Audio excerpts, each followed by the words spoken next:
Good morning students. आज हम लोग क्लास 6 के हिस्ट्री चैप्टर 6 को आगे आज हम लोग कंटिन्यू कर रहे हैं। Today we will discuss about the reason for the emergence of the 16 जनपद। जो जनपद राज्य थे उनके इमर्जेंस के क्या कारण थे उसके बारे में हम लोग आज पढ़ेंगे। With the efficient use of iron age tools were made which helped in the cleaning the forest in the Ganga Jamuna doab. तो लोहे के उपयोग के कारण क्या हुआ, बहुत सारे लोहे का औजार बनाए गए और गंगा जमुना द्वाब क्षेत्र में जहाँ जनपद की स्थापना हुई थी वहाँ पर जंगलों को साफ करना आसान हो गया लोहे के औजार के माध्यम से, और वहाँ पर खेती करना आसान हो गया। The farmers produce more grains than earlier, किसान और ज़्यादा से ज़्यादा पैदावार करने लगे। And also trading activity was going on, और अनाज के व्यवसाय होने लगा।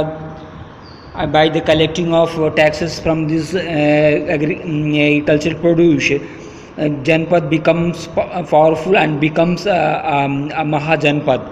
और इस तरह देखते हैं कि बहुत सारे जनपद जो थे धीरे धीरे ताकतवर होने लगे, क्योंकि ज़्यादा पैदावार होने लगी और ज़्यादा टैक्स वसूल करते थे, और इस कारण जो भी राजा हुए ताकतवर होने लगे और जो जनपद थे उनको महाजनपद के नाम से जाना जाने लगा। इस तरह पिछले वीडियो में मैंने पढ़ा था 4 महत्वपूर्ण जनपद थे, जिसमें वत्स हो गया, अवंती, कौशल और मगध। ये 4 ताकतवर जनपद थे, जिसमें मगध ज़्यादा ताकतवर बना। Now we discuss about the structure of the policy. There are 2 types of government were prevalent in this state monarchy and गणसंघ।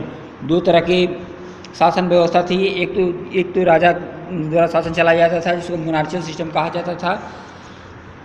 पहले राजा का पद हेरिडेटरी नहीं हुआ करता था, वंशानुगत। बाद में राजा का पद वंशानुगत हो गया, और राजा के बाद उसका पुत्र गद्दी बैठा था, उसके बाद उसका पुत्र गद्दी बैठा था। ये अब जनता इसको चुन नहीं सकती थी। और the king was assisted by the सेनानी एंड द पुरोहित। उस समय 2 ताकतवर लोग हुआ करते थे। इसमें पहला नाम सेनानी आता है, जो सेना का नेतृत्व करता था, और पुरोहित जो राजा की मदद करता था शासन चलाने में। Now there are some states on the other hands did not have absolute rulers. The clans or the tribes exercise power by electing a chief or the head of the state. कुछ राज्यों में क्या होता था, वहाँ के जो कुल या गोत्र के लोग थे या जात के लोग थे, ये लोग क्या करते थे, अपने बीच से ही एक किसी व्यक्ति को राजा चुनते थे और राज्य का नेतृत्व करता था। और इस तरह चुने व्यक्ति को राजन कहा जाता था।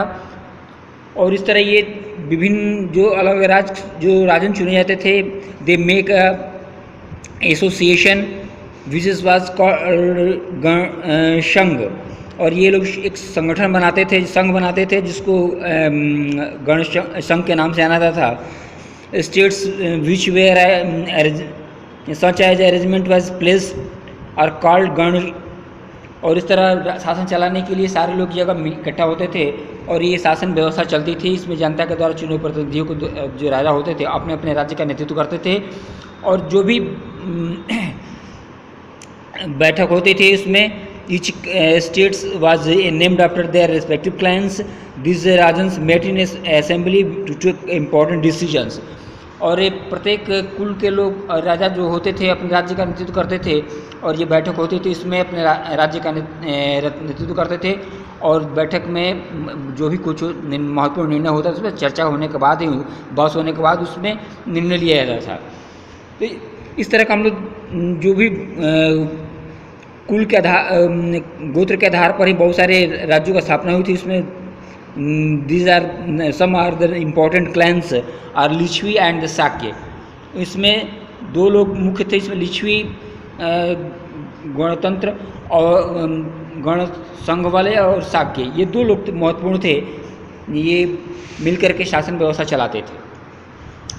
During the during this Greece was a new form of government.